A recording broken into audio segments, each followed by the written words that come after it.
महाभारत से सीख अध्याय 21 द्रौपदी का वस्त्रहरण, यही इस अध्याय का विषय है। ओम गणेशाय नमः। दुर्योधन दुशासन को आदेश देता है कि माया महल में उस सभा में द्रौपदी को घसीट के ले आया जाए। दुशासन भी ऐसा ही करता है।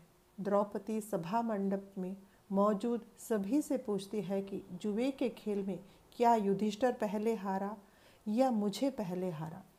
अगर वे पहले हार गए तो उनको क्या अधिकार है मुझे बाजी में लगाने की। किसी ने कोई जवाब नहीं दिया।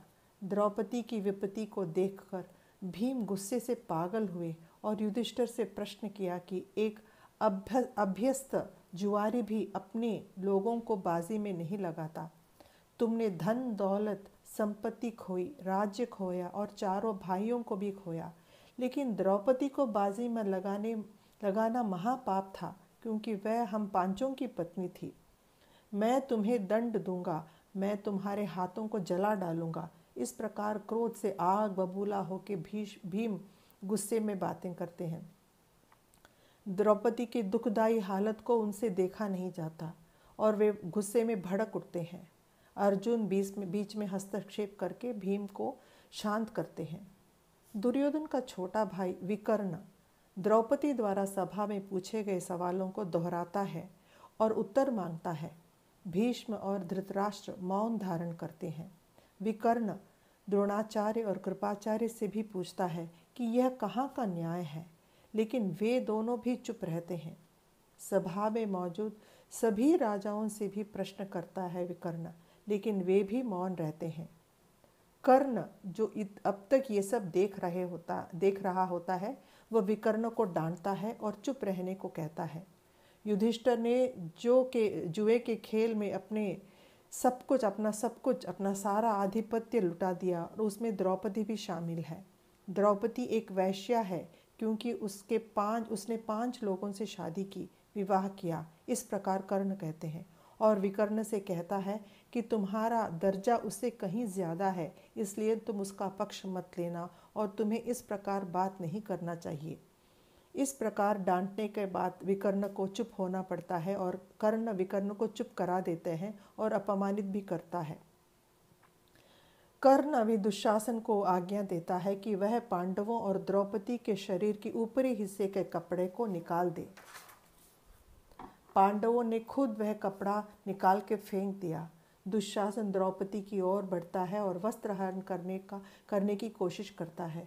द्रौपदी दोनों हाथ जोड़ के श्री कृष्ण से मदद मांगती है, क्योंकि अब वे ही हैं जो उसकी रक्षा कर सकते हैं, उसकी सहायता कर सकते हैं। दुशासन ने द्रौपदी के वस्त्रों का हरण वो करते रहे, वो चीरते रहे कपड़े, लेकिन उससे नहीं रहा गया। वो आगे कपड़े आते ही रहे, ऊपर उसके शरीर को ढकते ही चले गए। ये श्री कृष्ण की लीला थी और उनकी कृपा थी। दुशासन ने दुस्साहस किया द्रौपदी का अपमान करके उसका वस्त्रहरण करने में, लेकिन भगवान श्री कृष्ण ने द्रौपदी की जो मांग थी उसको पूरा किया और उसकी रक्षा की। इतना कपड़ा दुशासन ने द्रौपदी के शरीर से खींचा कि जमीन पर एक कपड़ों का पर्वत ही खड़ा हो गया। दुशासन बुरी तरह थक गया और जमीन पर गिर गया।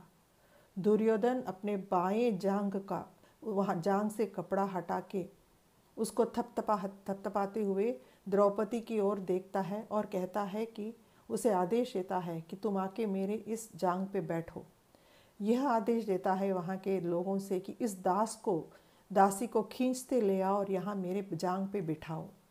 भीम अत्यंत क्रोधित होता है और भरी सभा में प्रतिज्ञा करता है कि वह अपने गद से दुर्योधन के जांघों को उखाड़ कर फेंकेगा और उसे मार डालेगा। यही नहीं, दुशासन की छाती को चीरेगा और उसका खून पिएगा। भीम के इस प्रतिज्ञा से माया महल पूरी तरह हिल जाता है। वो विशाल कक्ष पूरी तरह हिल जाता है। भूमि में झटके लगते हैं। सूर्य की किरणें धीमी हो गई। लोमड़ियाँ भौंकने लगी।